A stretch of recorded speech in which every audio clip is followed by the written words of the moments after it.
Welcome to the African History Network show right here on 910 AM, the Superstation, the Future Radio. I'm your host, Brother Michael Imhotep. It is Tuesday, December 28th, 2021, and we are live. Hope everybody's doing well today.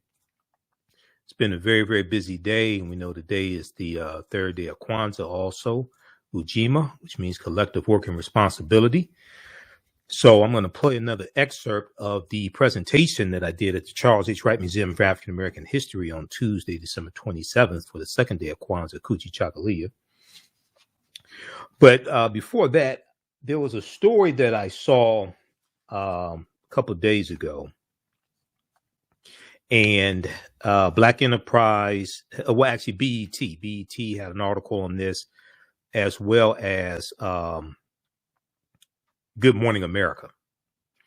And this is about some African-American college students, African-American female college students at Mary Baldwin University, who organized a Black baby doll drive. And for Christmas, they handed out over 300 Black baby dolls to African-American girls to build positive self-esteem. Okay, to build positive self-esteem and boost their self-esteem. So this is a great story. I was looking at a number of different articles on this. I posted a couple of articles about this on our Facebook fan page, The African History Network. And there should be more coverage of it. There should be more interviews with these sisters who did this. So this is a great thing. So we'll talk about this story. Then there was we'll deal with Kwanzaa as well. We'll deal with Kwanzaa also. And today is the third day of Kwanzaa, Ujima. Now, there's another story that we've talked about before here on the show. And I saw an article from the Zen Education Project on this. And this deals with the murder of Harriet and Harry Moore in Florida. And their house was firebombed in 1951 on Christmas Day. And these were civil rights activists in Florida. And Harry Moore helped thousands of African Americans to register to vote. Okay. And they were targeted and the house was firebombed. So we're going to talk about this story as well. This is a little known African American history fact. There's an article from FloridaToday.com that deals with this, and one from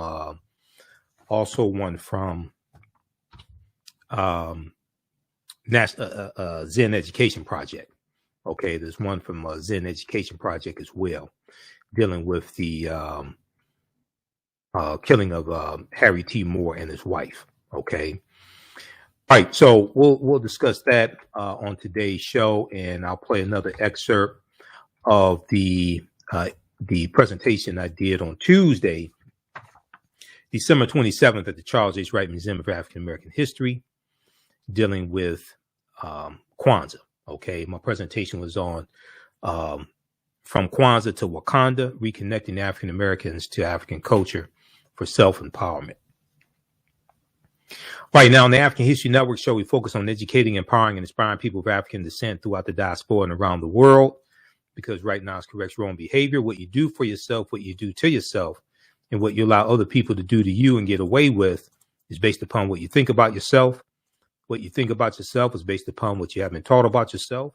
What you've been taught about yourself is based upon everything you've read, heard, and seen about yourself.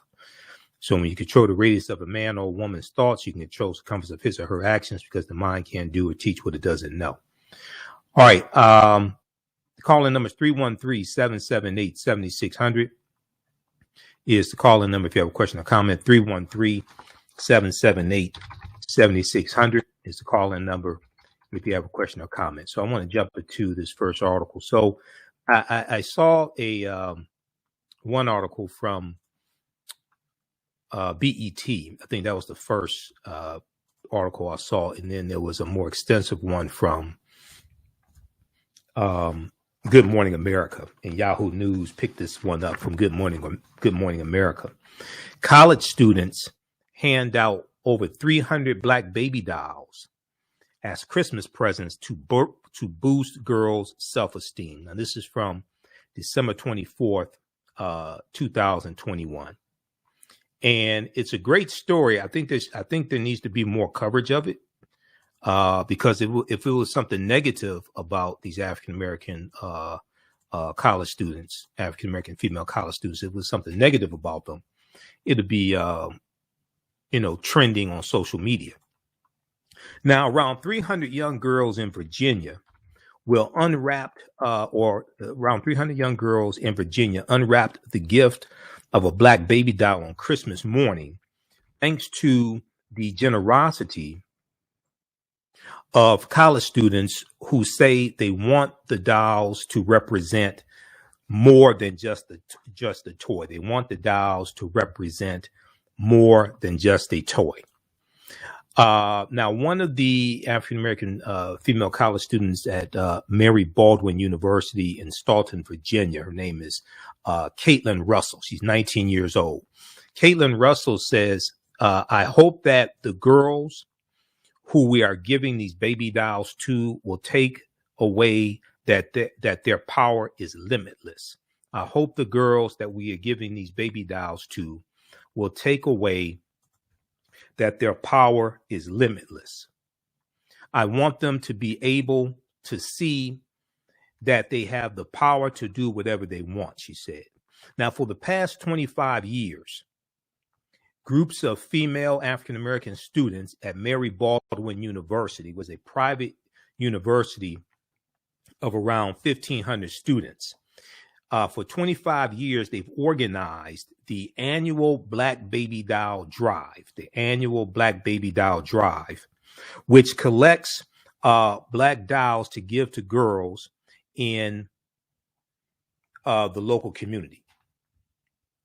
And,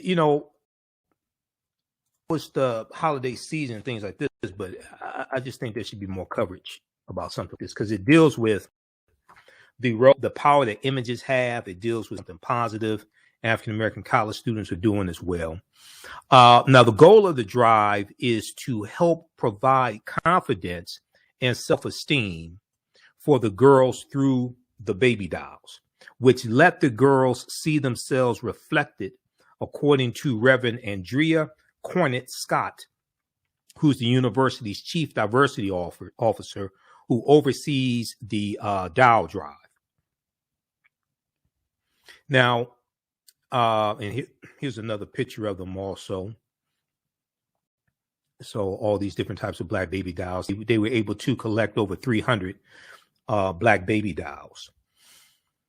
Now, Reverend Cornett Scott said, we know that there is a clear tie between the achievement gap and self-esteem, especially for black girls. We know that there is a clear tie between the achievement gap and self-esteem, especially for black girls.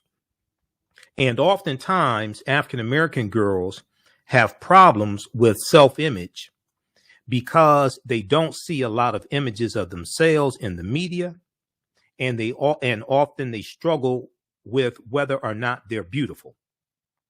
And oftentimes, African-American girls have problems with self-image because they don't see a lot of images of themselves in the media, and often they struggle with whether or not they're beautiful. We wanted to make sure we had a program that spoke to their outward and inner beauty, so we decided to do the doll project so they could see themselves in the dolls that they play with, she said. Now, here's let me pull this picture up again here of the college students with the baby dolls that they donated. They were able to raise dolls from professors, from the community, etc. They were able to collect over 300 dolls, but they've been doing this for 25 years. Okay. they've been doing this drive for 25 years. All right. Okay, let's continue here. We're coming up here on the break. Calling numbers 313-778-7600, 313-778-7600 is the calling number if you have a question or comment. Now, each year, the students who are mostly freshmen and who all live on campus in the Ida B. Wells Living Learning Community, the Ida B. Wells Living Learning Community.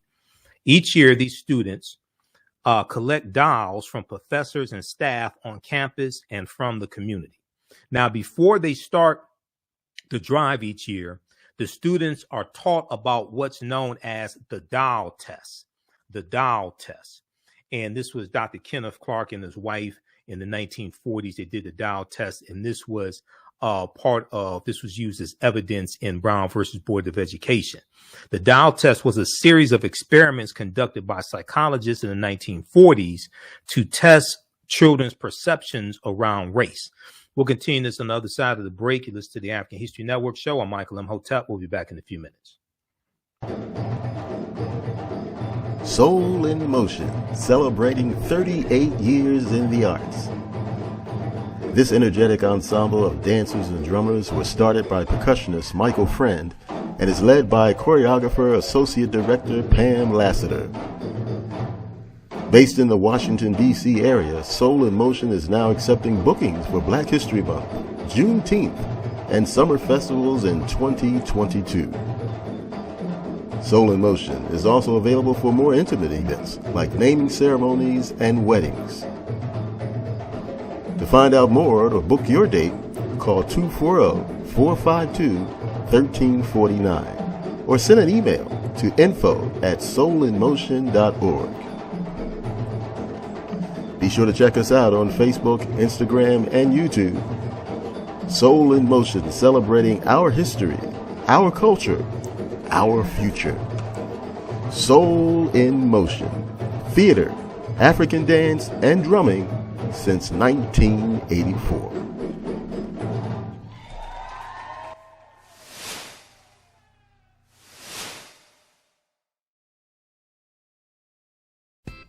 iRedify is a Black-owned digital platform that showcases Black and Brown cultures and people. The books on the platform are written by African-American authors, Afro-Caribbean authors, African authors, and so much more. Kids 14 and under can read ebooks, listen to audiobooks, and complete learning activities. Kids can even write in the books digitally. Get unlimited access to everything on the platform for only $8.99 a month at iRedify.com. Sign up for your membership today. Welcome back to the African History Network show right here on 910 AM Superstation, the Future Radio.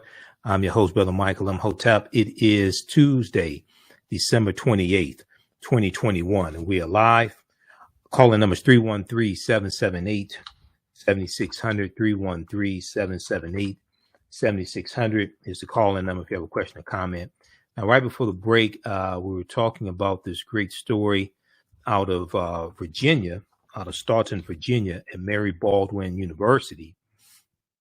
And this deals with the annual Black Baby Doll Drive, where African-American female students at this university collect Black baby dolls and give them away to African-American girls in the community.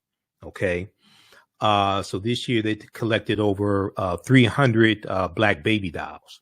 Now, this is a story from Good Morning America, and Yahoo News picked it up. Also, BET.com picked up this story, as well as Black Enterprise. So I want to go back to this, and then we're going to go to clip one here in just a second, Jalen, that deals with this.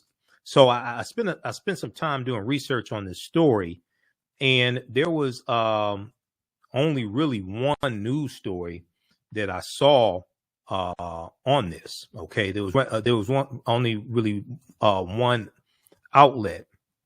news outlet that actually did a real story covering this. Good Morning America, they put together a little montage of pictures and about a 20-second interview. But there was a local news source, you're going to hear that interview in just a second, that covered this, and that's about it as far as interviews. Now, before they start the drive each year, the students are taught about what's known as the Dow test. Okay, what's known as the Dow test, a series of experiments conducted by psychologists in the 1940s to test children's perceptions around race. In the experiments, the majority of the children assigned positive characteristics to the white dial and chose it over the black dial. Okay, so this is a lot of times we hear about the black dial, white dial test and Dr. Kenneth Clark. But in the test, it wasn't that the majority of students chose the white dial as the dial that they thought was the smart dial, things like this, or the dial they wanted to play with, etc. But the majority of the students assigned positive characteristics to the white dial, but assigned negative characteristics to the African-American dial. And then there was an updated study. I'm going to try to find that clip because I wrote an article about a few years ago, ABC World News on a dial test from a few years ago. I'm going to try to find that article. Now, the study's findings were cited in the 1954 U.S. Supreme Court case of Brown versus Board of Education, which led to the desegregation of schools in the United States. Now, Reverend Cornette Scott says she uses the Dow test to show the students the importance of black dials for kids beyond being just toys to play with. Okay, she uses the Dow test to show the students the importance of black dials beyond being just toys to play with. She said, quote, "I think it really inspires them to consider how young children are when they begin to doubt themselves, begin to look down on themselves, and begin to have lower self-esteem, and to see how important a project this is."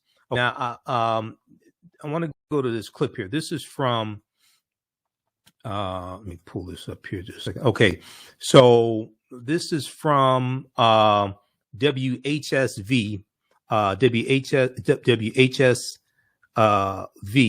in Virginia. Let's go to this clip, Jalen. There is a clear relationship between cultural self-esteem and academic achievement. That relationship starts in early childhood. The reason why students and staff at Mary Baldwin University are hosting a Black Baby Doll Drive. The drive serves about 300 children locally, and it helps foster a sense of belonging and confidence in children. Student organizers say they know how important it is to have baby dolls that look like you. They say self-esteem starts when you're young, long before you're influenced by social media. They want children to feel like they matter. Girls, especially, right? When you're in school and you're growing up with all these people around you, and you don't see dolls or toys that reflect you, it makes you feel smaller than everyone else. The drive will continue until Friday. Any donations can be taken to the Spencer Center on campus. Okay, so that's from Channel 3 WHSV there in the Virginia area. And the name of that article, they were one of the few, because I looked, and they were one of the few that actually did a story, had some actual audio on this, and actually did an interview. Okay, the student that they interviewed in that piece is, and she's in the article from Good Morning America also. Milana Twyman, who's 19 years old. She was actually interviewed in that piece from WHSV. And that is, I'm going to pull this up here. I think that's Channel 3. Let me pull this up right here. Okay. What is that? Yeah, WHSV Channel 3. there in the Virginia area, in Staunton, Virginia. Okay, so you can check out this article as well.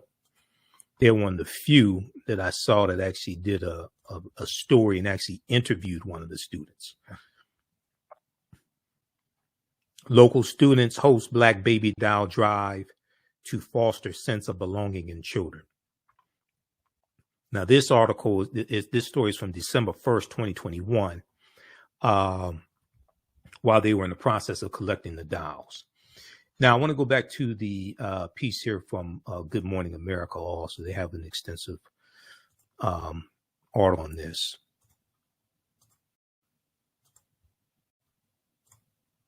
Okay, so back to the piece from Good Morning America. So they talk about the black doll, white doll test,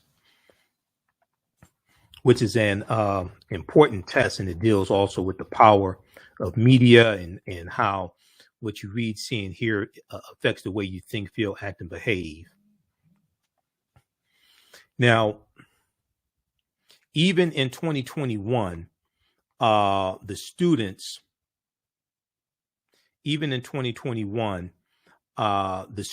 said that finding Black baby dolls in the areas around the university proved a challenge. Okay, even today, finding Black baby dolls around the university, which is in Staunton, Virginia, still proves to be a challenge.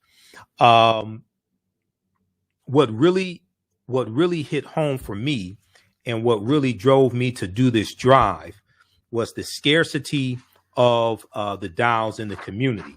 Okay, and this was trying to see who said this. I hate it when they just refer to people by last name.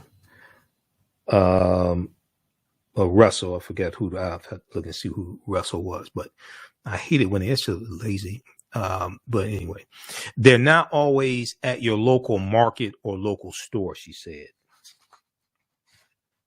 Now, as I was walking through stores and I couldn't find any, it really truly broke my heart, because I was like, there are girls in this town and they're Black and they're seeing dolls that don't represent them, said Malana Twyman, who's a 19-year-old freshman at Mary Baldwin University. And you heard her in the interview that WHSV Channel 3 did.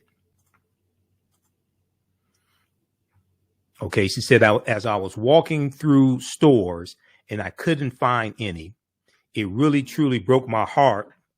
It really truly broke my heart,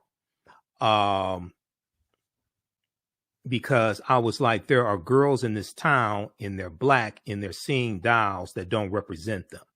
And now they're walking through life thinking, they have to change and they have to alter the way they look. Okay. Now they're walking through life thinking they have to change and they have to alter the way they look. Now, this ties into, during African American History Month, when I do a presentation dealing with, in my presentations for African American History Month, there's one story that I deal with that deals with self-esteem, and it deals with a study that came out. I think I have it in this presentation here. It deals with a study that came out a few years ago that deals with how African American girls do better in school when they. Okay, yeah, this one right here. Let's pull this slide up. There was an article from theroot.com. I'm not a big fan of The Root, but every now and then they do have a good article or two. But let me pull this one up here.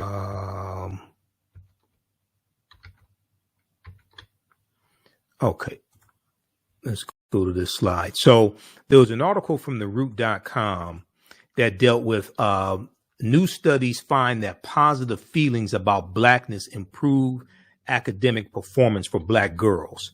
New studies find that New studies find that positive feelings about Blackness improve academic performance for Black girls. Believing that Black is beautiful, an important mantra of self-acceptance and self-love, could pay major dividends in school, a new study finds. Now, this article from theroot.com was based upon a study published in the Journal of Blacks in Higher Education. And that study and that article from the Journal of Blacks in Higher Education focused on a study from Professor Sharita Butler Barnes at Washington University in St. Louis.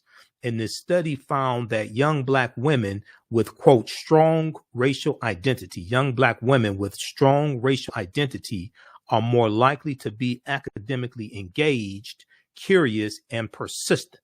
So what Reverend Cornett is talking about here and the positive self-esteem these Black dolls build in young African-American girls ties into what this study talks about that was in the Journal of Blacks in Higher Education. We'll continue this on the other side of the break. Listen to the African History Network show. I'm Michael Imhotep. We'll be back in a few minutes. Mental health and well-being have long been a taboo subject in the so-called African-American community.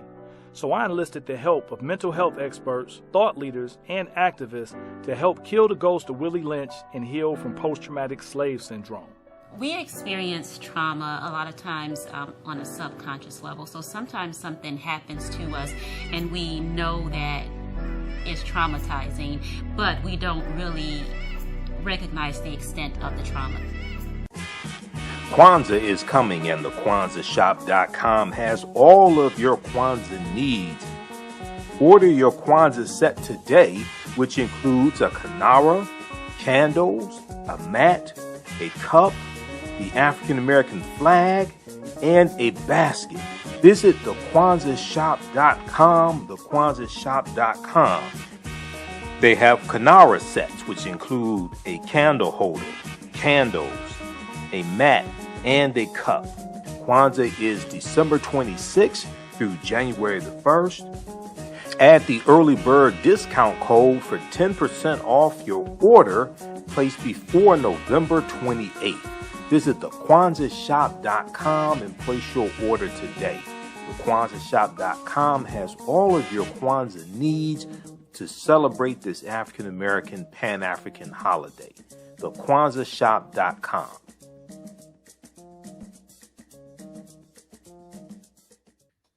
Welcome back to the African History Network show. I'm your host, Brother Michael Imhotep. It is Tuesday, December 28th, 2021. And we are live. Hope everybody's doing well. Calling numbers 313-778-7600. 313-778-7600 is the call-in number if you have a question or comment. Okay, so right before the break, I was talking about this story out of Staunton, Virginia. And it deals with this Black baby doll drive. This Black baby doll drive that African American college students organize, and and they've been doing this for 25 years. Okay, so this was their annual Black baby doll drive, and they give these dolls away to African American girls in the community. All right, and these are African American female college students at Mary Baldwin University in Staunton, Virginia.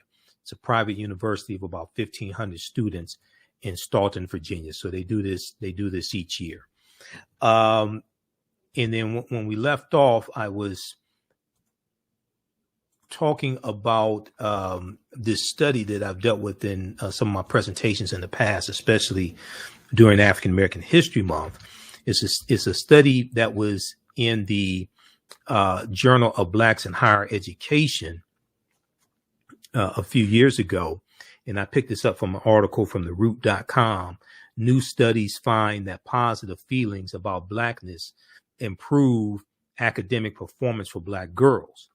Now, an article in the Journal of Blacks in Higher Education focuses on a new study from Professor Sharita Butler Barnes, who's a professor at Washington University in St. Louis. And this study finds that young Black women with strong racial identity are more likely to be academically engaged, curious, and persistent. More likely to be academically engaged, curious, and persistent. The survey looked at 733 African-American middle and high school girls in three socioeconomically school districts, okay, in the Midwest, according to the Journal of Blacks in Higher Education. Now, the name of the study is called Promoting Resilience Among African-American Girls, Racial Identity as a Protective Factor. Once again, the name of the study is called Promoting Resilience Among African-American Girls, Racial Identity as a Protective Factor. And it was published on the Child Development Journal website. And the Journal of Blacks in Higher Education wrote an article about this study. And the study found that feeling positive about being Black or African American, along with feeling supported by their schools, correlated with the girls' greater academic motivation. Researchers also found that feeling good about your racial identity could act as a buffer for students in hostile or negative academic environments. Okay, so this was this article came out January 10th, 2018 from theroot.com.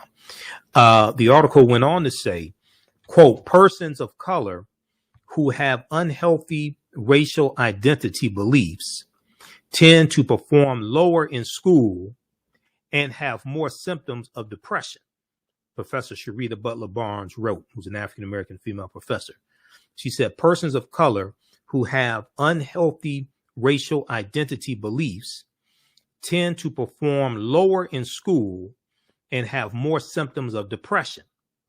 We have found that feeling positive about being Black and feeling support and belonging at school may be especially important for African-American girls, classroom engagement, and curiosity.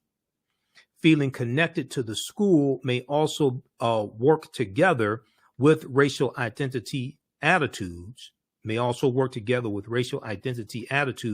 to improve academic outcomes. Okay, so read this article here from The Root also.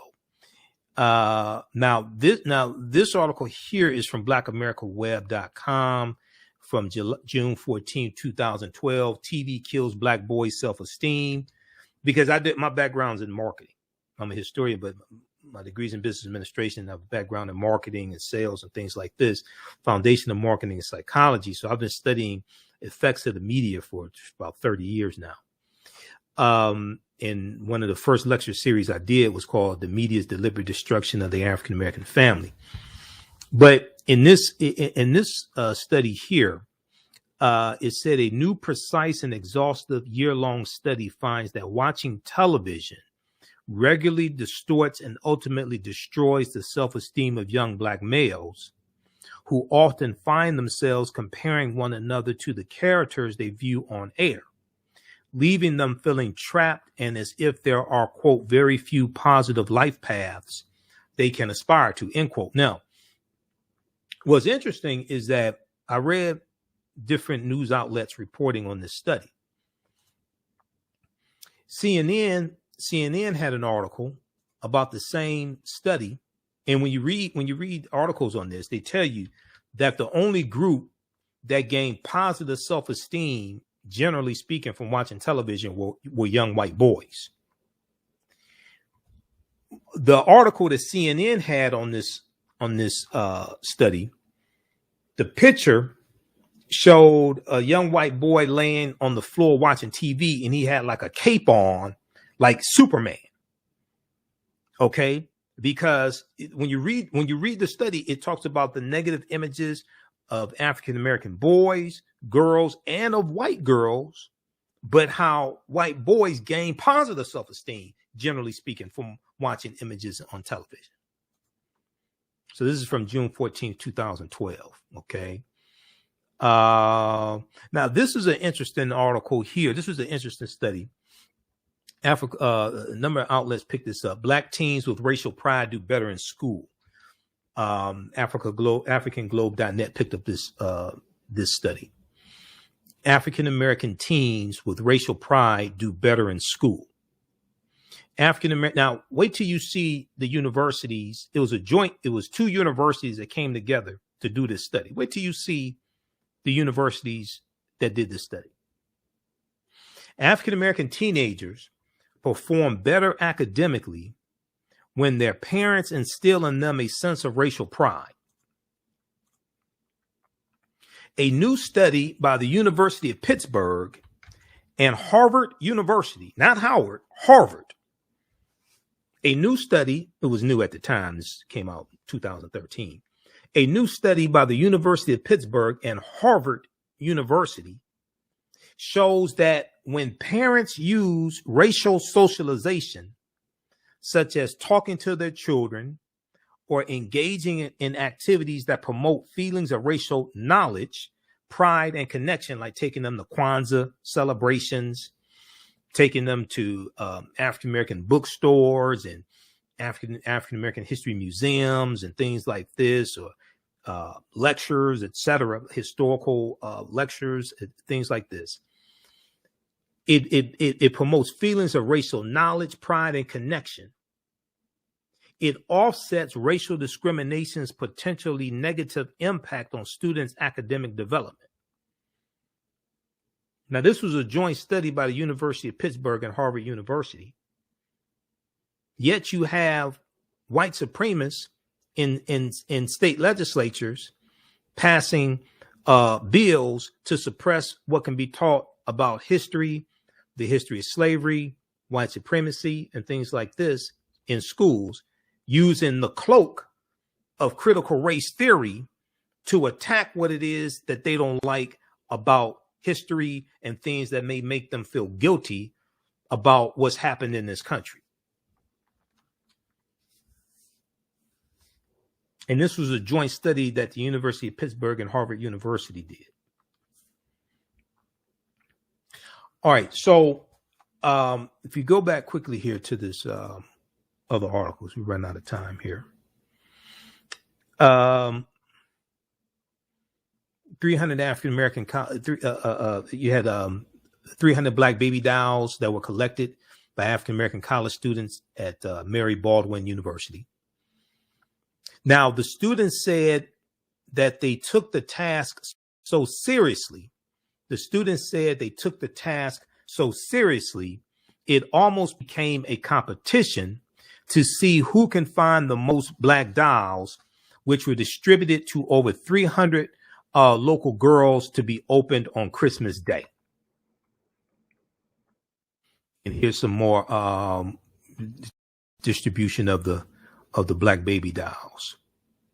Quote, we have astronaut dolls, doctor dolls, a lot of male dominated career paths. It goes even deeper than the surface of the doll because it's representing that we can do so much more than people give us credit for. It goes even deeper than the surface of the doll because it's representing that we can do so much more than people give us credit for.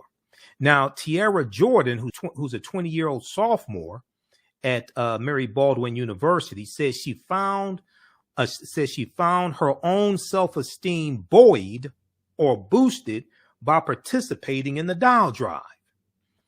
Tiara said, when you look at dolls and you're giving these young, when you look at dolls and you're giving these young girls dolls and you're telling them your black is beautiful, your features are beautiful, you have to make sure that you yourself believe those things, she said. Tiara said, so it had me plenty of times looking in the mirror, reminding myself, my lips are beautiful, even though they're fuller. My nose is beautiful, even though it's bigger. She went on to say, when I was a kid, my black baby doll had white features. She said when she was a child, her black baby doll had white features. So to see that there are black women going the extra mile and make dolls who have bigger noses and bigger lips and rounder faces, She said it is inspiring, and I wish I had that growing up. Okay, we'll continue this on the other side of the break. Listen to the African History Network show. I'm Michael Imhotep. We'll be back in a few minutes. African Spirit Cards specialize in the design and printing of high-quality African-centered note cards and stationery. African Spirit Cards breeds and rejoices in the African and African American experiences. They honor our African heritage in all that they do for you by proudly displaying the great motifs and ornamentations of the African world diaspora.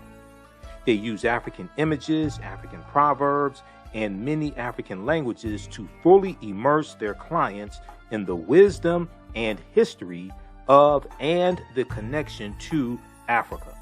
They understand the importance of having images around us that reflect who we are.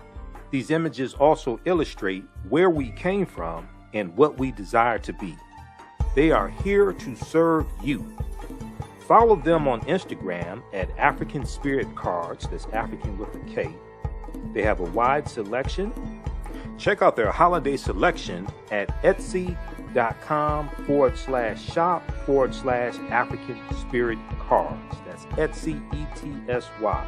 You can give them a call at 313-995-3579, 313-995-3579. You can email them at janeldesigns@africanspiritcards.com. That's JANAL designs@africanspiritcards.com and place your order today. Mental health and well-being have long been a taboo subject in the so-called African American community. So I enlisted the help of mental health experts, thought leaders, and activists to help kill the ghost of Willie Lynch and heal from post-traumatic slave syndrome. We experience trauma a lot of times on a subconscious level. So sometimes something happens to us and we know that it's traumatizing, but we don't really recognize the extent of the trauma. Welcome back to the African History Network show right here on 910 AM, the Superstation Future Radio. I'm your host, Brother Michael Imhotep. Okay, so check out the article that I was sharing. And this is from Yahoo. This is from Good Morning America, picked up by Yahoo News. 300 college students hand out over 300 black baby dolls as Christmas presents to boost girls' self-esteem. Okay. All right, so right before the break, we were talking about the one of the students was talking about the type of dolls that she had, black dolls she had when she was a child, and she said that her black baby dolls had white features when she was a child. Okay, now Milana Twyman, who's 19 years old, said that she also wishes she had benefited from having representative black baby dolls when she was a child. She said, it took me a while to love my hair. It took me a while to love my lips and nose. It took me a while to love my hair. It took me a while to love my lips and nose because I didn't have that representation. She said, being able to give that to girls and being able to give them the confidence that they need to go throughout life, I'm beyond happy. Okay, so read this piece here from Yahoo News. All right, now I want to go quickly here to another excerpt of my presentation that I did on Monday, December 27th at the Charles H. Wright Museum of African American History. I was speaking at the Kwanzaa celebration. I found out last minute decision, found out that I was speaking there, but it turned out pretty well. And my presentation was called From Kwanzaa to Wakanda, Reconnecting African Americans to African Culture for Self-Empowerment. Let's go back to this clip, Jalen. this information to win some black version of Jeopardy or something like that and see who can memorize the most facts and figures. The information that we take in should bring about behavior modification. This is why our motto is right knowledge corrects wrong behavior. Okay, it should bring about behavior modification. And then when we saw, how many people saw the film Black Panther? The original, just leave it right there. How many people saw the film Black Panther? Okay, so we know Black Panther 2 is coming out in November of 2022. And I've done 3 lectures dealing with the film Black Panther and show how it connects to African history and culture. And at the beginning of the movie, you have the scene where they're fighting at what's called Warrior Falls, where the waterfalls, where they have the fight to see who's going to sit on the throne of Wakanda. It's called Warrior Falls. It's straight out the comic book. And there's a scene when T'Challa's losing, and we know we lost Chadwick Boseman. It was tragic. He passed away from, I think it was colon cancer. But there was a scene where he's losing to M'Baku of the Jabari tribe, and his stepmother, played by Angela Bassett, Ramonda, she yells out, "Show them who you are. Show them who you are." Okay, well, before you can show them who you are, you have to know who you are. This is where our history and culture comes into play. Now, how many people are familiar with Dr. David Imhotep, who wrote the book, The First Americans Were Africans, Documented Evidence? How many people, you're not familiar with Dr. David Imhotep? Oh my God, you get Google his name. When you Google his name, mine will come up also because I've interviewed him probably about 13 times. His first book came out in 2011 on this subject matter, and it deals with the African presence in the Americas dating back at least 56,000 years ago. 56,000 years ago in South America, at least 51,700 years ago in the land we call the United States of America. Now, this is before Native Americans came into existence. Okay, and when you see some of my information, you look at the interviews I've done with them, we go deep into this history. This is why, even though the transatlantic slave trade happened, this is why, some of the academics I have to correct, because we have to understand the last 50,000 years of history, not just the last 500 years of history.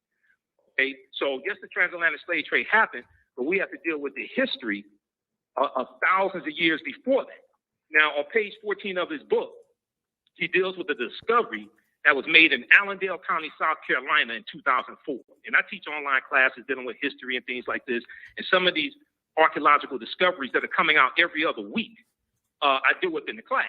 Okay, and I say the deeper they dig, the blacker the planet gets, the more research they do, the older we get. Because when these archaeological discoveries come out, they keep having to push the timelines back. They keep realizing all this stuff is much older than they originally told us. But on page 14 of his book, he deals with this archaeological discovery made by Dr. Albert Goodyear, who's an archaeologist from the University of South Carolina. And Dr. Albert Goodyear is derided by the authorities in European archaeology and things like this because his discovery is flipping everything upside down. What he found was 13 different types of evidence fairly documenting an African presence in this country dating back at least 51,700 years. And these were the Khoisan, who have the oldest DNA on the planet. They're the ancestors to the Ainu and the Twa. They go all around the world. They're in southern Africa. They're still alive today, and they were here in this land also. But they found artifacts, architecture, campsites, carvings, Egyptian writings, footprints in lava, genetic M174D haploid groups dealing with DNA and genetics, linguistics, paintings, skulls, skeletons, structures, and tools. Now, I last interviewed Dr. David Imhotep October 12th, 2021. October 12th, we know, is the anniversary of Columbus landing in what he called the Bahamas. And when we look at where Columbus went on his 4 voyages, number one, we all know Columbus never came to the land we call the United States of America. Okay, right? We all know that, right? Y'all know that. That ain't everybody saying. Y'all said Kujichagulia louder than that. Go look. Don't take my word for it. Proper documentation ends all conversation. I can show you what white historians will show you. Go to history.com, okay? And look up Christopher Columbus. It shows you where he went on his 4 voyages. The closest he came to this land we call the United States of America was Cuba, which is 90 miles away. But he goes into Cuba, Hispaniola, the western third of the island of Hispaniola is where Haiti is. He goes into Puerto Rico, Honduras, Panama. But a lot of the countries that he conquered on behalf of the Spanish crown are still in turmoil today. And we've heard Puerto Rico in the news. We definitely heard Haiti in the news, things like this. They're still in Cuba. They're still reeling from being conquered over 500 years ago by Columbus and the Spanish crown. Now, this article right here, this is just a brief summary of it. Read this article, okay? As one of my teachers, Professor Kabahaya Kamane says, You don't have to believe a word that I say. Go do your own research, okay? Proper documentation ends all conversation. Read this article. New evidence puts man in North America 50,000 years ago. This article is from November 18th, 2004. It's from ScienceDaily.com. ScienceDaily.com is a scientific website. They have all types of scientific discoveries, archaeological discoveries there, things like this. The article is still there because I show this in my classes when I teach. They're talking about Dr. Albert Goodyear's discovery. This is Dr. Albert Goodyear. He's an archaeologist from the University of South Carolina. The summary says radiocarbon tests of carbonized plant remains or artifacts were unearthed last May along the Savannah River in Allendale County by University of South Carolina archaeologist Dr. Albert Goodyear indicate that the sediments containing these artifacts are at least 50,000 years old, meaning that humans inhabited North America long before the last ice age. All right. Those watching on Facebook and YouTube, keep watching. We're going to keep going for a couple more minutes. If you like this type of information, you can support the African History Network, $ the AHN Show through Cash App, $ the AHN Show through Cash App, also through PayPal, paypal.me/the AHN Show. Be sure to register for the online courses I teach on Saturdays and Sundays. It's right on the homepage of our website. Ancient Kemet, the Moors, and the Ma'afa, Understand the Transatlantic Slave Trade, and from the Civil War to the Civil Rights Movement and Black Power. Visit AfricanHistoryNetwork.com. You can register there. As soon as you register, you can start watching the content. Right now, it's correct wrong behavior. It's not over till we win. Wakanda forever. We'll talk to you tomorrow. Peace. All right, stand by, everybody. Let me disconnect this call. Okay, we'll talk a little bit about Harry Moore, and then I have to get out of here. Okay, so we have the information here about the online classes, and we're going to have class this weekend. So these are 10-week online classes that I teach. We deal with thousands of years of history, and on Sunday is Ancient Kemet, the Moors, and the Ma'afa, Understanding the Transatlantic Slave Trade. We deal with thousands of years of history and what leads up to the transatlantic slave trade taking place. We do this Sundays, 12 noon Eastern Standard Time. The class is regularly $130. It's on sale $60. We do the sessions live. All the sessions are archived and recorded. You can go back and watch it anytime. You still have access to the full class even after the class is over with. So a year from now, if you want to go back and watch the full class, you can do that. The other class I teach is from the Civil War to the Civil Rights Movement and Black Power, 1865 to 1968. And we do this on Saturdays, 12 noon to 2 p.m. Eastern Standard Time. Okay. We have a special bundle pack right now where you can register for both classes for only $70. So that's right on the homepage of our website, AfricanHistoryNetwork.com. We'll post a link here for that again, and you can register and start watching the content. You can also use this with your children. I would say the content is PG-13. So it's not vulgar. It's not, I don't do a lot of cursing, things like that. Okay. All right. So we'll post that. And then all my DVD lectures and digital downloads are at our website, AfricanHistoryNetwork.com, including my Kwanzaa presentation. We have a bundle pack where you get 4 of my Kwanzaa lectures together. It's like $10 on DVD, and it's $8 on digital download. All right. So we'll play some more of that presentation on tomorrow's show. All right. I want to also, I'll be at the, as I've said before, I'll be at the Charles H. Wright Museum Wednesday, December 29th, Friday, December 31st, and Saturday, January 1st. I'll be in the African marketplace for the Kwanzaa celebration. I'll be a vendor there. Visit theright.org for more information to attend. I think registration is closed, but I'll be there for that. I'm not sure if you have to register to come and shop with the vendors, but I'll have a vendor table there. My DVD lectures will be registering people for my classes also. Visit theright.org for more information. All right, I want to deal with this other story. Now, I've talked about this before, and this deals with Harry T. Moore and his wife Harriet, who was civil rights activists in Florida.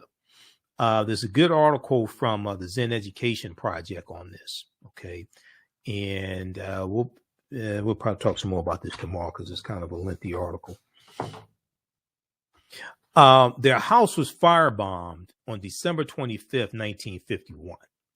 December 25th, 1951, Christmas Day. Their house was firebombed, and they were both killed. Harry Moore was killed that day, and his wife is going to die some days later. All right, so if we look at this story here, and Harry Moore also, Florida Today has an article about this as well, because Harry Moore helped to register thousands of African Americans to vote, okay, in Florida. Now, Langston Hughes wrote a poem called Ballad of Harry T. Moore. And in the poem, Langston Hughes wrote, when will men, for sake of peace and for democracy, learn no bombs a man can make, keep men and women from being free? And this, he says, our Harry Moore, as from the grave he cries, no bomb can kill the dreams I hold, for freedom never dies. Okay?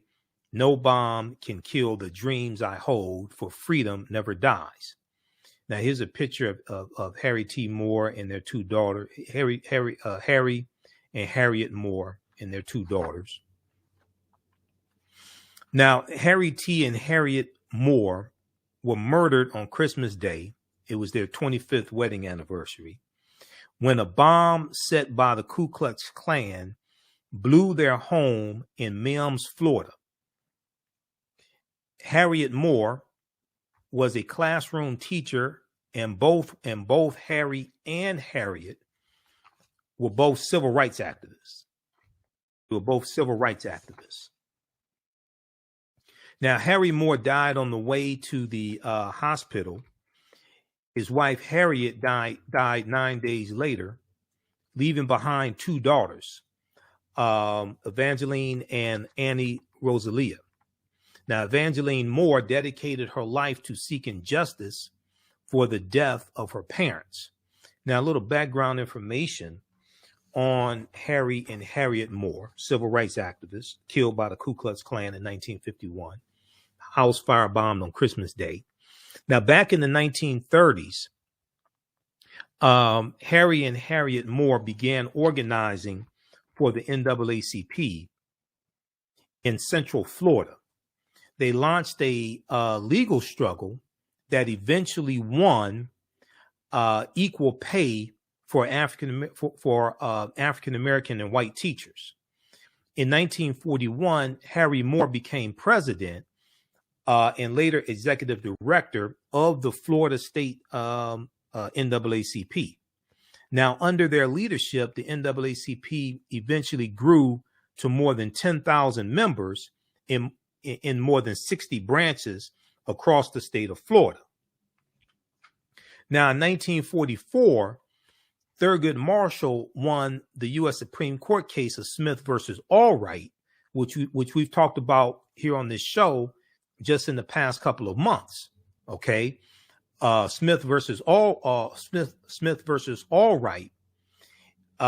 This was a U.S. Supreme Court ruling that ruled that all white primary elections are unconstitutional. So, you know, we've talked about this case just in the past couple of weeks, and I deal with this case on my in my online classes also, especially from the Civil War to the Civil Rights Movement and Black Power, 1865 to 1968. And if we look at this, this piece here from history.com, this deals with Jim Crow era laws and suppressing the right to vote. If we look at this here, okay, so this article we've talked about before. In this piece, they talk about Smith versus Allwright, U.S. Supreme Court case. Okay, how Jim Crow era laws suppressed the African American vote for generations. This is from history.com. So they talk about the Mississippi State Convention of 1890 that we talk about a lot here on this show, that legalized poll taxes and literacy tests in Mississippi, and that became the model that other southern states adopted. But then you have all white primaries. Okay. Now, when literacy tests and poll taxes and grandfather clauses, and Louisiana was the first state that had the grandfather clauses in 1898. When literacy tests, poll taxes, and grandfather clauses, and the many other ways to circumvent the 15th Amendment did not work to suppress black voter turnout, white legislators in several southern states used what are called all white primaries to all but eliminate black voters, black voters' presence in the electoral process. In Texas, for example, the state legislature gave the Democratic Party the authority to set its own rules. The party determined that it was for white voters only, excluding African Americans from its elections and effectively making local electoral politics dominated by one party that upheld Jim Crow laws.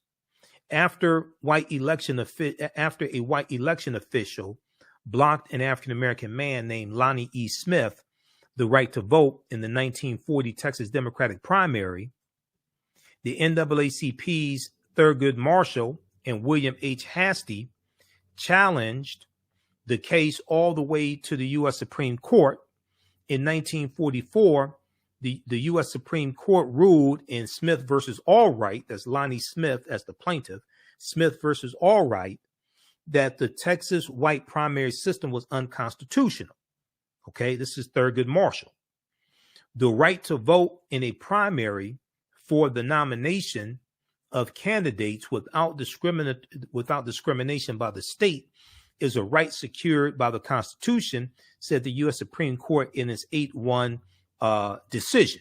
Okay, so that's Smith versus Allwright, U.S. Supreme Court case of 1944. Okay, so this is what they're talking about here in the piece from the Zen Education Project dealing with Harry Moore and Harriet Moore. Let me go back to the Zen Education Project. Okay, so in 1944, Thurgood Marshall won Smith versus Allwright in the U.S. Supreme Court, which ruled that all white primary elections are unconstitutional.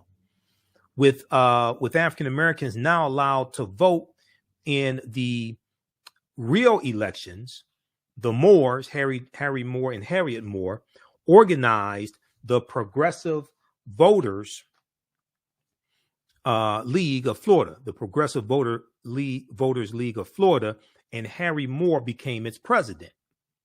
Now, Florida's voting registration procedures were not as restrictive as those of neighboring Georgia and Alabama, and within a few years, the Moores managed to register over 100,000 African American voters, increasing African American registration from 5% to 31% of eligible voters, of those eligible.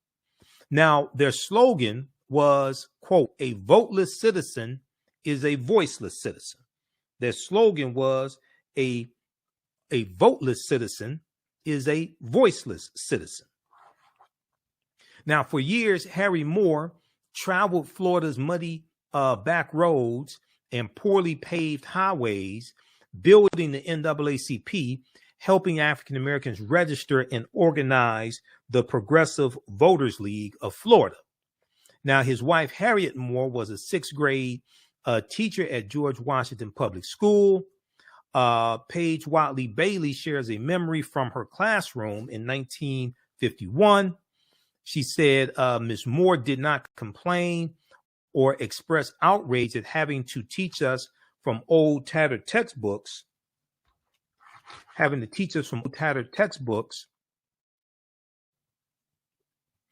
passed down to us from the white school.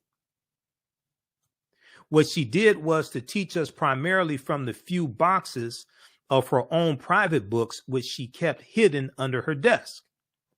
Her books were about African American people who had made important contributions to the world, people like Dr. W.B. Du Bois and Mary McLeod Bethune.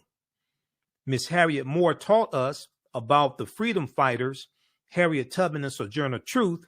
She read stories to us by Zora Neale Hurston and poems by Langston Hughes. And she shared her Ebony magazine articles about Black history. Now, this learning was deep and personal. It was important because it was about people like us, and it was secret. This learning was deep and personal.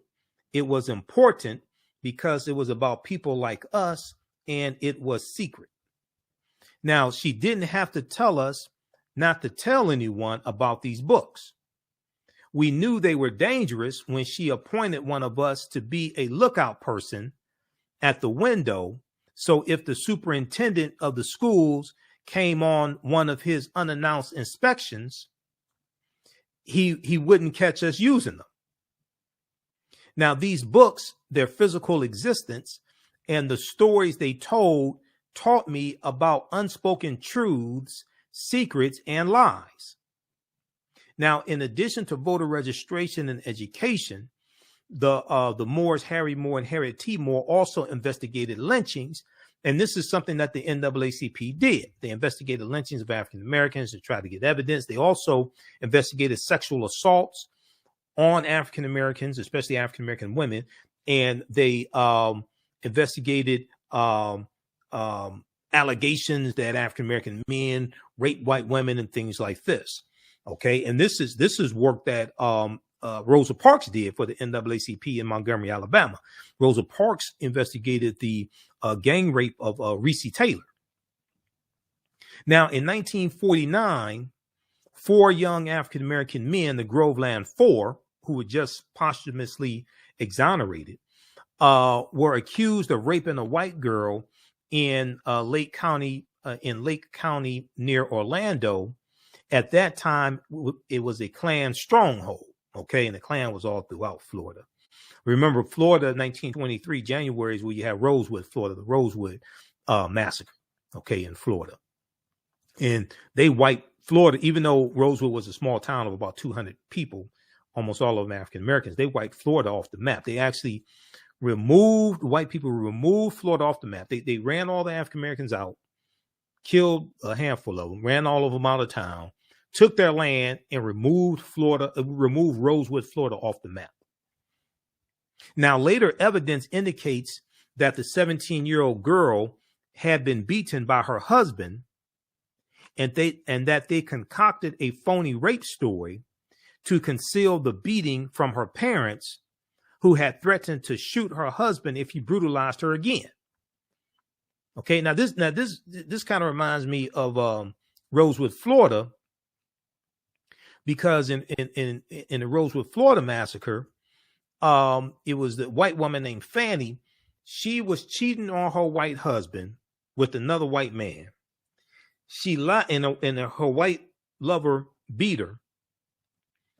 She lies and says it was this black man that broke into her house and beat her.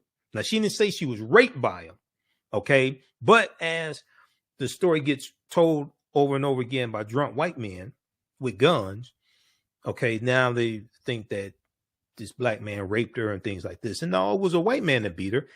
But here's the thing, when you watch the movie Rosewood, and even when you do the research on this, most, especially African Americans, they knew she was lying, okay? Because a lot of people in town knew she was cheating on her husband. Okay, her husband, I guess, was the last to know. So later evidence indicates that the 17-year-old girl had been beaten by her husband, and they concocted the phony story.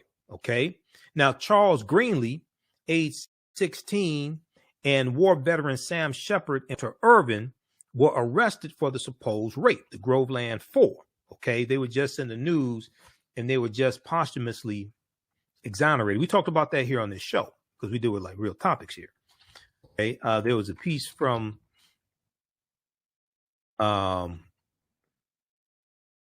NBCnews.com that dealt with this as well. Groveland 4, the black men accused in 1949 rape get case dismissed. So you may remember us talking about this story here.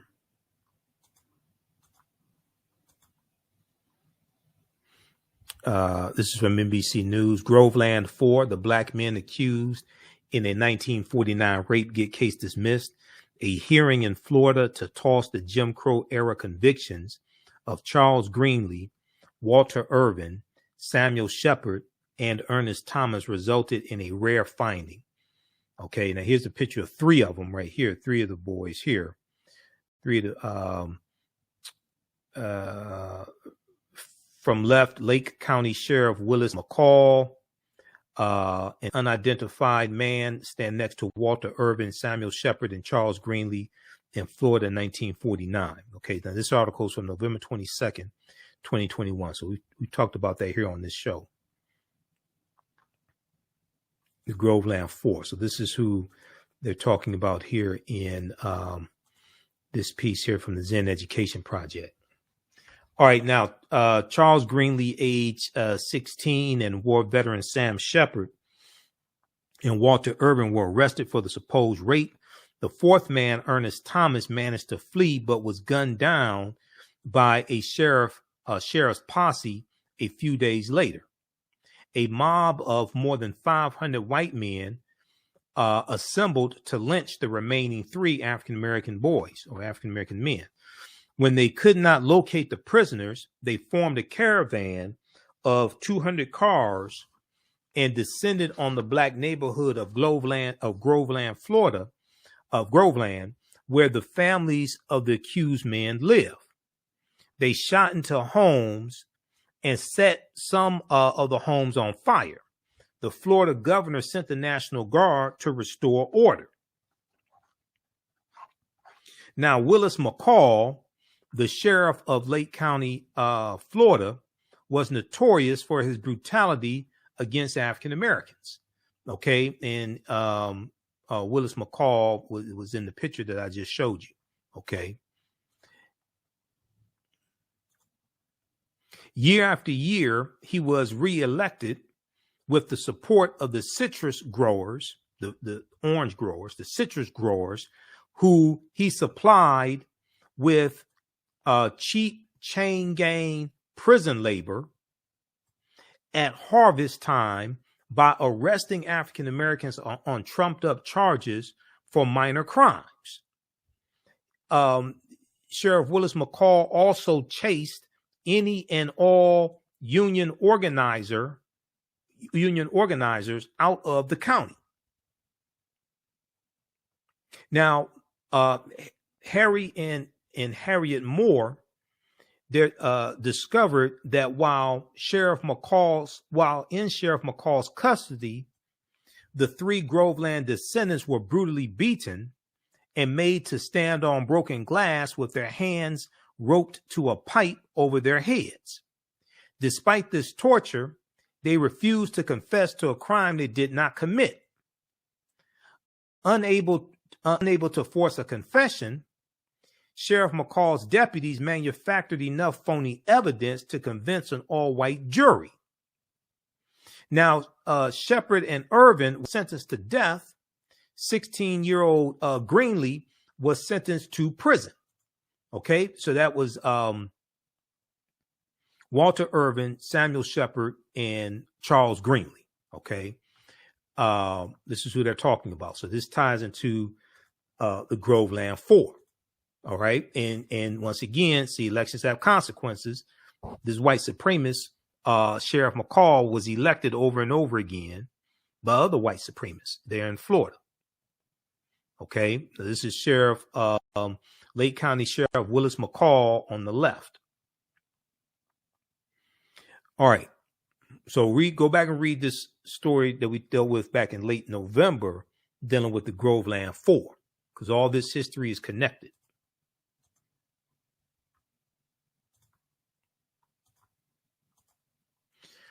Okay, now Greenlee chose not to appeal out of court, Charles Greenlee, he chose not to appeal. He chose not to appeal out of fear that a new trial would result in a death sentence. Franklin Williams, who was Shepard and Irvin's NAACP attorney, appealed their conviction, and it was overturned by the Supreme Court in 1951. In November 1951, Sheriff Willis McCall removed the two men from prison. While driving them to Lake County for their new trial, he shot them, killing Shepard and severely wounding Irvin. He claims that the two handcuffed and manacled prisoners attacked him while trying to escape. Now, when Irvin recovered enough to speak, he described how Sheriff McCall pulled his car off the road, dragged the two men out, and began firing. Harry and Harriet Moore demanded that white supremacist Sheriff McCall be suspended from office and indicted for murder. No charges were ever brought against Sheriff McCall. Now, with the mob attack on the Groveland 4, the original rape trial, the successful appeal, and the shootings fanning the flames of racism, Harry Moore, let me back up here. Okay. With the mob attack on the Groveland community, the original rape trial, the successful appeal, and the shooting fanning the flames of racism,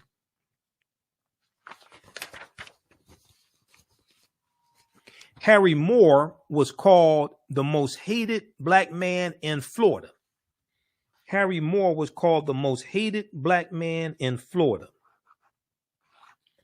His mother, visiting for the holidays, voiced concern for the Moore's safety. Harry Moore told his mother, "Every advancement comes by way of sacrifice. What I am doing is for the benefit of my race. Every advancement comes with the benefit of sacrifice. What I am doing is for the benefit of my race." Late in the night on Christmas Eve, 1951, a bomb exploded under Harry and Harriet's bedroom. Harry Moore died on the way to the hospital. His wife Harriet died of her injuries 9 days later. And this is, it was on their 25th wedding anniversary, the silver wedding anniversary, that the house was firebombed. There's a picture of a house firebombed by the Ku Klux Klan.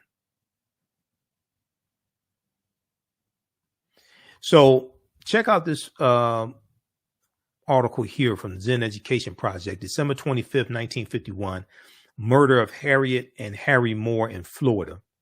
And then there's also a good article from FloridaToday.com on this story, because we posted this article for the past couple of years. And we've talked about this here on the show before. Where is that one? This one here from FloridaToday.com.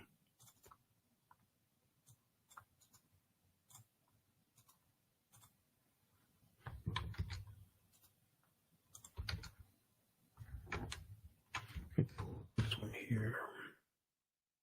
Okay. This one here from FloridaToday.com. Harry T. Moore helped thousands of blacks register to vote. It led to his assassination on Christmas night. So this article is from February 3rd, 2020. So I posted this when this article originally came out from FloridaToday.com. February 3rd, 2020 was the 150th anniversary of the adoption of the 15th Amendment of 1870, 15th Amendment to the U.S. Constitution. That was adopted February 3rd, 1870. And it is the 15th Amendment guaranteed the right to vote for African American men. So read this article as well. Here's another picture of them here. So these are civil rights heroes.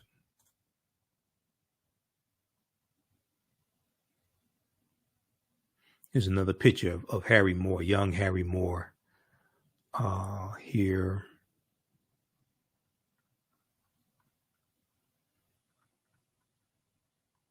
And let me see something. Okay.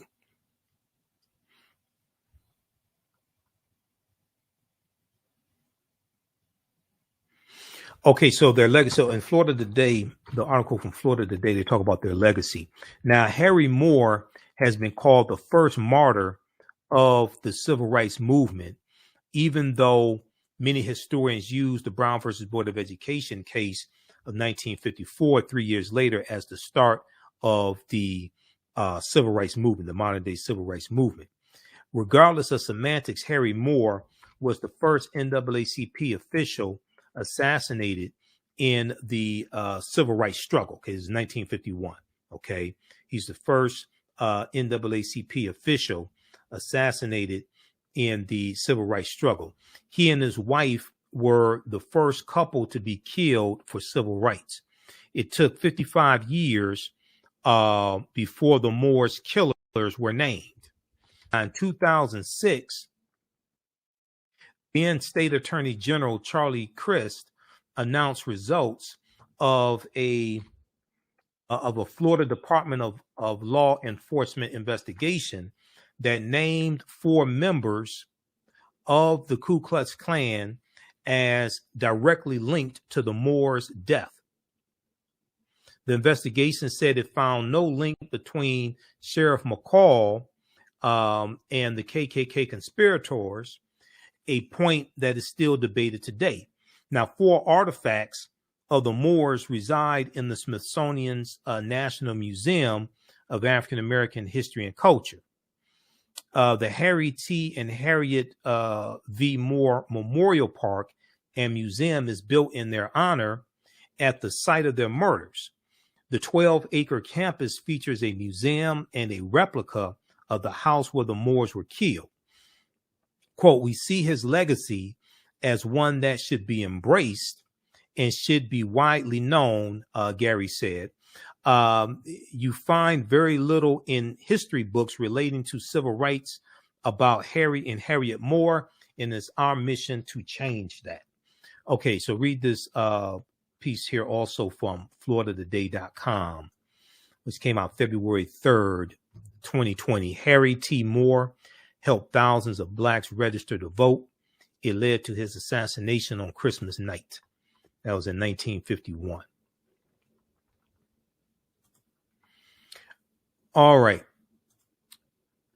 Okay. If you like this type of information, you can support the African History Network, $ the AHN Show through Cash App, $ the AHN Show through Cash App, also through PayPal, paypal.me /the AHN Show. We're here 6 days a week, so this helps us to keep doing the research, stay on the air, keep broadcasting, pay some of the bills, etc.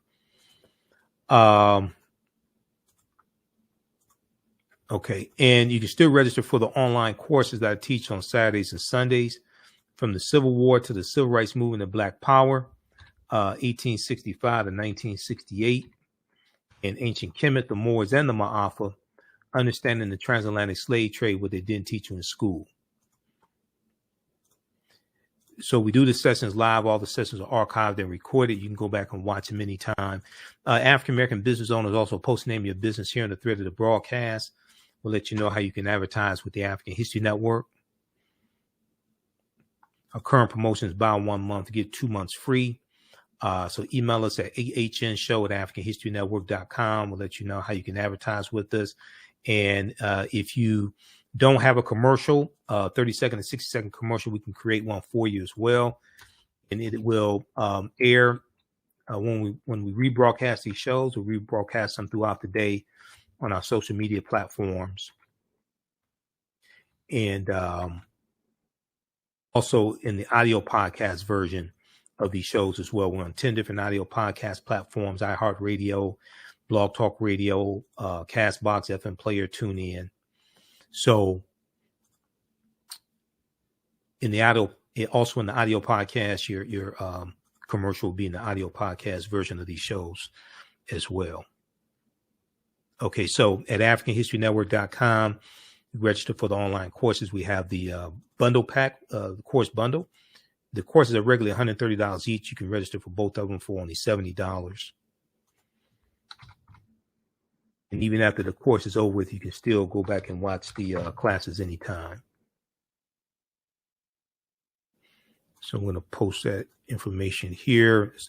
And you can join us in classes weekend. We do Ancient Kemet, the Moors, and the Ma'afa, Understanding the Transatlantic Slave Trade. We do that on Sundays, 12 noon to 2 p.m. Eastern Standard Time. As soon as you register, you can watch the class we did last week. And then on Saturdays, it's from the Civil War to the Civil Rights Movement and Black Power, 1865 to 1968. Each class we go through and analyze about a 10-year period of history and what leads up to, we deal with starting in 1803 with the Louisiana Purchase, and then we deal with the Civil War, what leads up to the Civil War. We deal with 1865 to 1877, Reconstruction, Jim Crow era, Great Migration, Civil Rights Movement, Black Power Movement, World War I, World War II.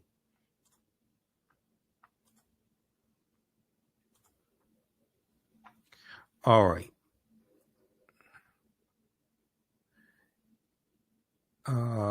Now, if you want me to do a presentation for your group or organization, also email me at AHNShow@AfricanHistoryNetwork.com, either in person or virtually, whether it's a Kwanzaa celebration, Dr. King Day, African American History Month, what have you, Juneteenth. Let me know. We can work that out. Okay. All right. We have to get out of here. Remember that at the African History Network, we focus on educating, empowering, and inspiring people of African descent throughout the diaspora and around the world, because right now it's correct wrong behavior. It's not over till we win. Wakanda forever. And we'll talk to you tomorrow. Peace. Kwanzaa is coming, and the KwanzaaShop.com has all of your Kwanzaa needs. Order your Kwanzaa set today, which includes a kinara, candles, a mat, a cup, the African American flag, and a basket. Visit the KwanzaaShop.com, the KwanzaaShop.com. They have kinara sets, which include a candle holder, candles, a mat, and a cup. Kwanzaa is December 26th through January the 1st.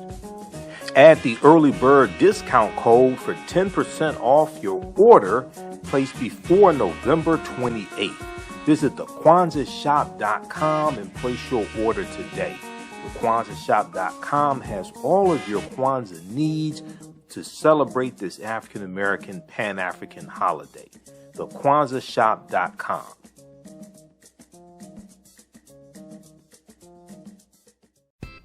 iRedify is a Black-owned digital platform that showcases Black and Brown cultures and people.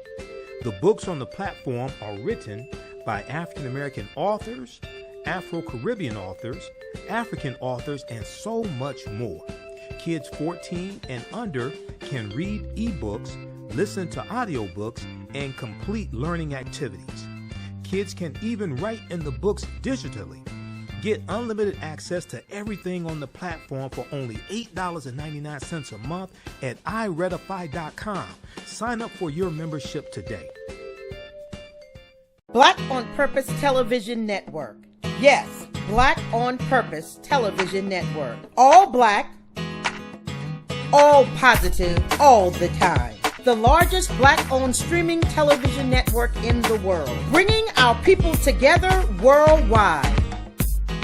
Controlling our messages, our stories, our way. Black TV the way it should be. Black music, Black history, and more. 30 plus channels, thousands of shows. Black on Purpose Television Network. Subscribe now. Mental health and well-being have long been a taboo subject in the so-called African American community. So I enlisted the help of mental health experts, thought leaders, and activists to help kill the ghost of Willie Lynch and heal from post-traumatic slave syndrome. We experience trauma a lot of times on a subconscious level. So sometimes something happens to us and we know that it's traumatizing, but we don't really recognize the extent of the trauma. Come and travel with me to a time long ago and place far away. You will experience high adventure and excitement. You are fighting alongside an ancient army in fierce battle. Feel the exhilaration of struggle and final conquest. My name is Menenkere, and I am both a prince and a priest in one of the most advanced civilizations humans have ever produced. I want you to ride with me in my chariot as I slay the barbarians who have come to invade my land. I invite you to sit at the conference table with the great Pharaoh Taharka and his ministers as they plan intrigue and use subterfuge to outmaneuver and defeat the enemy. Come back with me to the land of your ancestors, to the beautiful land of Kemet. So open the pages of this book and begin the adventure. Find out what happens in the book Menenkere Battles the Assyrians in the Nile Valley from author Makari Jones. Get your copy today at Amazon.com. African Spirit Cards specialize in the design and printing of high-quality African-centered note cards and stationery. African Spirit Cards breeds and rejoices in the African and African American experiences. They honor our African heritage in all that they do for you by proudly displaying the great motifs and ornamentations of the African world diaspora. They use African images, African proverbs, and many African languages to fully immerse their clients in the wisdom and history of and the connection to Africa. They understand the importance of having images around us that reflect who we are. These images also illustrate where we came from and what we desire to be. They are here to serve you. Follow them on Instagram at African Spirit Cards, that's African with a K. They have a wide selection. Check out their holiday selection at Etsy.com/shop/African Spirit Cards. That's Etsy, ETSY. You can give them a call at 313-995-3579, 313-995-3579. You can email them at janeldesigns@AfricanSpiritCards.com. That's JANAL designs@AfricanSpiritCards.com and place your order today. Hi, I'm Joel Wilson, President and CEO of JCW Computer Consulting LLC, a technology implementation firm with over 20 years of satisfying customers. We offer a full spectrum of industry top-tier branded services. We are an authorized partner or reseller for Lenovo, Zoom, T-Mobile, Microsoft 365 and Surface tablets, Google Workspace, Acer, Asus, Samsung, PCmatic security software, and many more. Our online store features laptops, Chromebooks, computers, printers, accessories, and software. Businesses, take advantage of our free 1-hour Zoom tech consultation and know we offer top nationwide high-speed internet service providers, voice over IP, and cellular phone services. Home users, don't miss our current in-stock Chromebook inventory. Please visit us at jcwcc.com or call 215-879-6701. Gain knowledge in minutes from insightful summaries of progressive and socially conscious books. Blacklisted gives you access to curated content that'll satisfy your curiosity to learn and understand different perspectives. Empower yourself through inspiration